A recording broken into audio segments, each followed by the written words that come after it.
especially obviously taken out in this division now. It wasn't always pretty, but we'll take the victory for sure. Well, when you break it down, it is the NFL. You heard me say this before. There's no really like homecoming games. We all appreciated the Army Navy game yesterday in the history, but like when LSU played Army, do you think West Point the Cadets had a chance? And not no, but hell no. Now you want to respect them, but listen, the LSU is going to kill them, and the NFL is not like that. Even the bad teams, you got to come to play, or you can lose a game. And God forbid we'd have lost to Carolina, because Carolina's a bad team. So they're bad. You can see why they won one game. And Bryce Young, he has to go to a sports psychologist, I'm sure, right now. I mean, considering, I don't care what you did at Alabama. This NFL, he was 13 or 36. So, listen, it just shows you how tough. Just ask Peyton Manning how tough it was his rookie year. Just ask Trevor Lawrence, the Prince, and with the Jaguars, how tough it was his rookie year. But what the bottom line is? You got to beat the bad teams. And the Saints did that in a dominating fashion to close out the game. Now, it was not always like that, right? But that's why you play 4 quarters. You look what all said and done. So when I look at, always look at the history, Carolina, this going back to really our heyday with Sean Payton and Drew Brees and all. One thing, and this is way over a dozen years, we always had Atlanta and Tampa Bay's number as far as, when you're playing head-to-head and what's going to occur. The one team that's been a thorn in our side, but not as of late, it was a thorn in Coach Payton's side, was the Carolina Panthers, but not as of late. Stevie, we came into the game. We were up 29-28 edge at all-time regular season series. Now we're up, we're 30-28. But then if you look at home and then what you've done recently, in home games, it's been a 50-50. It's 14-14. Well, guess what? We're now up 15 wins to 14 losses in the Dome going against Carolina. And you look at the Saints, we've now won. Again, what have you done for me lately? We've now won 7. So a Panthers fan can't talk smack. They probably won't because they have only 1 win. But they can't talk smack to a Saints fan. In the last 10 matchups, we're now won 7 of the last 10.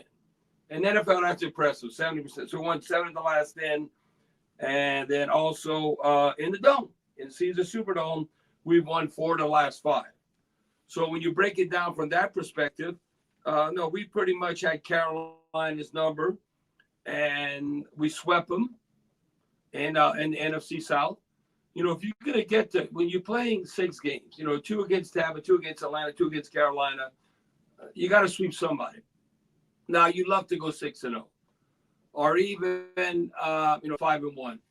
But to even have a chance, you got to go 4-2. So that means you got to sweep somebody. And now we have an opportunity still, because you play Tampa Bay on the road at Tampa, and then you got the Falcons to close out the season. So you can go 4-2, and that means, even though it could be ugly, that's always a goal. I'm telling you, you could say 6-0, but realistically, 5-1 is outstanding, and 4-2 is very good. And so I still think that's where we at in the NFC South, have an opportunity. Look, everyone's tied. We're just as big as us being Carolina, 28-6. We're just as big because of the tiebreaker. What is it, Steve? It's a trick question. It's not a trick question. It's an obvious answer. The Rams? No, not the Rams. No, look what's in the division. What happened today that this was needed to happen, not only with the Saints winning, but what happened today in the division? Tampa Bay won. Right. That's what we needed. All right. So yeah, the tiebreakers. Everyone's all evened up, but yeah, the Tampa Bay and the Falcons still have that slight edge over the Saints. But yeah, we're all at even Stevens record-wise, at least. Yes, but then you have to look at the tiebreakers, how you get into the postseason. That's why you didn't need Atlanta to keep the upper hand. And Atlanta was undefeated in the NFC South. They were 3-0. Which is the thing, right? So now they're 3-1, and guess what? Now we're 2-2. Right. So that's Tampa and Atlanta. Now I'm telling you, that's why I said it's just important. The Saints beating Carolina as Tampa Bay winning at Atlanta. And so we're in the hunt. You know, like Deuce and I talking about, you got to stay in the hunt. So you're telling me there's a chance? No, you got to keep fighting. Now, you got to take care of the sorry Giants next Sunday, but it is the NFL. You got to take care of business now. Watch out for Tommy DeVito. Come on. Well, I'm not gonna say it can't happen, Exactly. but we got to take care of business with that. No, the toughest game, even though because the NFC South is a little weak this year. No, the bottom line is you got to beat at Tampa and you got to beat Atlanta to close out the season. Now, to me, maybe not as much as the Lions. And the Lions, look, they lost to the Bears.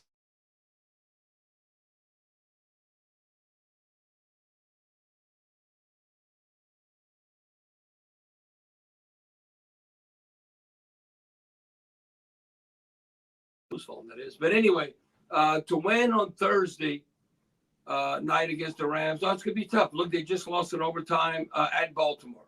So Matthew Stafford.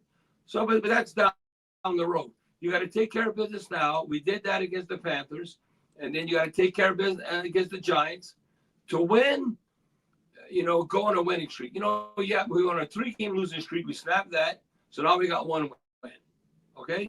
To get to 2 wins, you got to have 1 win. So now we got 1 win. So we got to take care of business against the Giants. What's next up? Now, to look at how the game kind of unfolded, you might say it was ugly at times, but the bottom line is that we won. We only had 207 total yards. We got our game basically about 100 yards. But you got to look at points. Points scored. 28-6, that's a dominating win. If you look at it, you look at red zone and how you break that all down, the Panthers were 0 for 2 in the red zone. Goal to go 0 for 1. One thing we've been outstanding is that, because it's within the red zone, inside the 10-yard line. So if you look at it, goal to go in the red zone, we were 3 or 4 in the red zone, which is very good. We were 2 for 2 in goal to go situation, which is outstanding. Now, if you look at time of possession, and I said, well, Carolina had almost 10 minutes of the football than we had. Well, that makes sense because we were only 3 of 10, 30% converting on third down.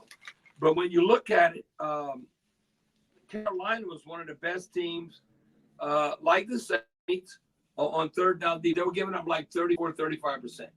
So that didn't surprise me that we kind of go on third down. We ended up being +1 for the game, turning to +5 for the season. We blocked a couple of punts on the season. So now, still, I don't know if you're the Giants, are you going to try and run the ball against us? I would say not only yes, but hell yes. I don't know if they have success like Carolina. Look at Hebert. He averaged basically 4 yards a carry, 23 carries, 87 yards. Miles Sanders, he's been stealing money for Carolina. But then he had that with that 48-yard chunk run. He had he averaged 7.5 yards a carry, 74 total. But the thing that bothered me the most, because I really think he's mobile, but he really doesn't even want to run. He hasn't run against nobody else. Was Bryce Young. It was those situations too on those 3rd and longs where he's able to pick up the first. It's just so annoying. No, he had in 2 games he has 74 yards rushing against us. That's on base like today he had 3 carries for 40 yards, and so he's basically had 5 carries for 74 yards in 2 games. You got to be able to do it. Now it was Kamara-like, and why he didn't get more opportunities. You look at total yards from scrimmage, he only had 45. The reason why receiving yards. Well, no, you have to convert on third down also. Again, we're only 3 of 10. This is something as an offense. That's why Coach Allen said, no, I thought we were inconsistent. We need to play better on offense. And the reason why we had 52 plays. You should have 65 or more plays.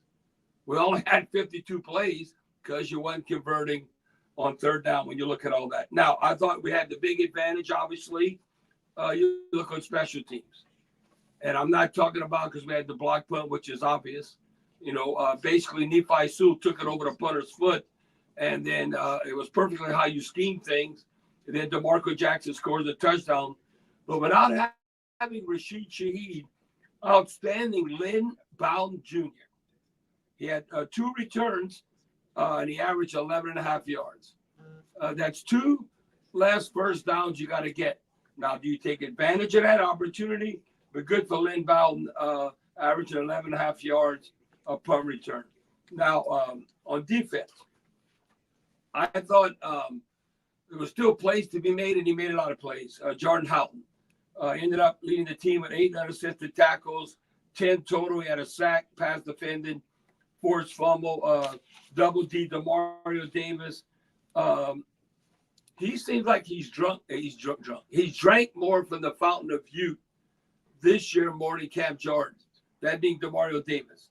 He had 8 total tackles, a sack and a half, 3 quarterback hurries, tackle for loss, pass defending. Double D is really stepping up. Now we expect this now from Carl Granderson coming up with a sack, quarterback hurry. First one since the Colts game for Carl. Yes, and we need that from him. Yes. We need him right now we got to have at least one guy get double digits. Who's kind of closer to get the double-digit sacks right now is DeMario Davis, maybe. And you know why that's not good? Because that means you're doing stunts and you're trying to trick them. You want your defensive lineman to lead the team in sacks, have double digits, because then that means you're winning straight up one-on-one. Now, Steve, I told you, they were picking on him, and he led the team in passes defending with 3. Is it Yadam or Yidam? Yidam? Yadam, you got it. Yadam, okay. Without having Marshawn Lattimore, hell yeah, they could try and throw at him. But listen, Adam Thielen, that didn't surprise me. But other than that, even though he's from LSU, DJ Chark, no, they're not to write home about. Thielen had 5 catches, 74 yards, 15-yard average. But other than that, no, I can see why Carolina only won 1 game.